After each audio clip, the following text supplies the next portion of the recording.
At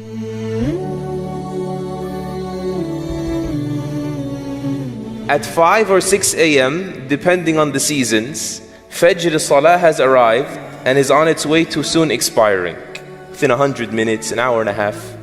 In that hour, a small blessed group of Muslims pull themselves out of bed, they wash up, head out to the masjid perhaps, remembering Allah Azza wa Jal, making tasbih, perhaps using the siwak from the prophetic example, until they arrive at these homes that Allah erected, the houses of Allah, fi buyutin adhina Allahu an turfa'a wa yudhkara fiha ismuh. Houses He permitted that they be erected for the mention of His name, and they say and they mean, Allah is bigger than everything in my life. Allahu Akbar. Whereas the massive majority of the ummah in that hour is asleep in their beds. And if there is in a home a mother or a father or both that pray, most likely the older children at the same time are still sleeping in their beds.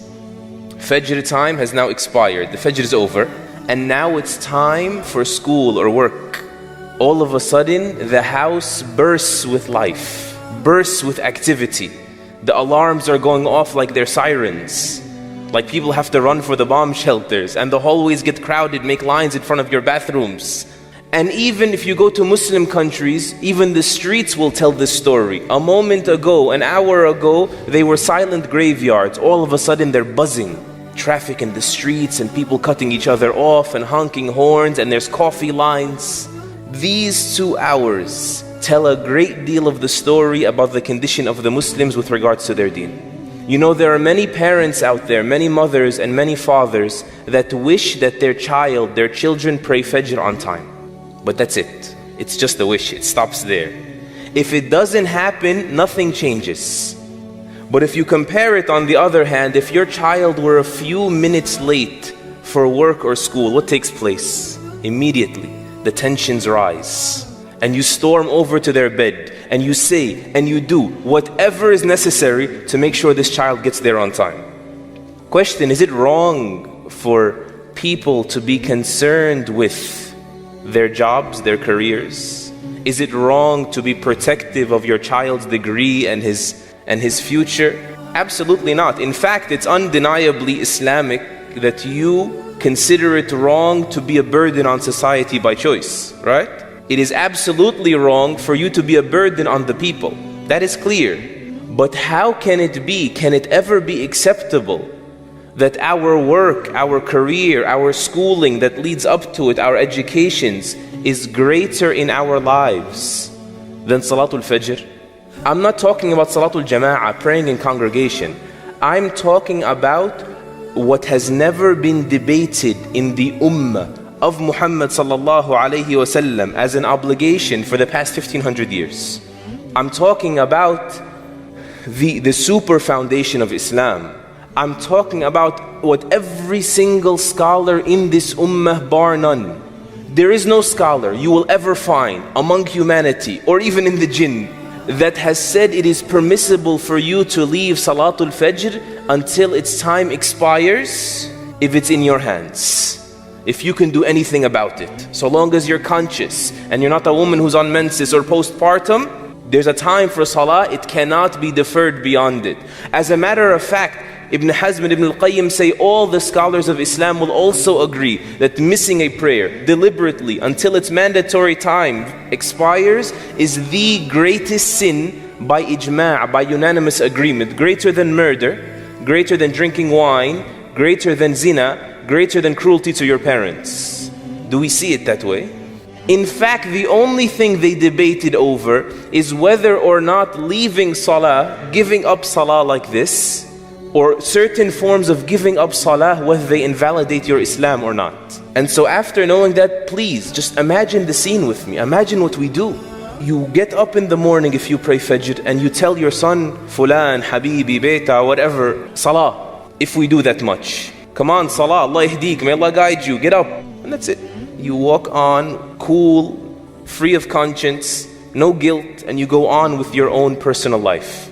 And then an hour later, when it's time for school or it's time for them to get to their job, you come in irate, you come in angry, and the atmosphere gets hostile, and you make sure they have to get there. You know, as a result of this, I live a generation And even those in the generation before me, we have people now everywhere that say openly, I have not prayed Fajr on time in 10 years. I pray Fajr before I go to work, whenever I get up. Have your children ask their friends anonymously, how many of you pray Fajr on time? You will find that none of them do. Or maybe one of them or two, perhaps that his parents are on top of their case. Or his blessed wife perhaps is relentless, telling him, if you don't get your act together, if you don't start making salah, this relationship can't continue, so he pulls himself out of bed. We have people that set the alarm for work, they set the alarm for school, they don't set up the alarm whatsoever for Salatul Fajr. What does that say about our commitment to this deen? How could this happen? Wallahi, this is betrayal of our children, betrayal of ourselves, betrayal. Wallahi, I can't find another word for it. When you, with that behavior, you tell them, put all your marbles in this is what's important. And so later on, when they try to adopt a new habit of salah, it's hard. Or they feel that this is what matters, this is success. And this that you keep pointing at with your behavior, with your protectiveness of, this could end at any moment. It could be impossible, worldly success. It could be taken in an instant. And yet they banked on it, something that can vanish in an instant.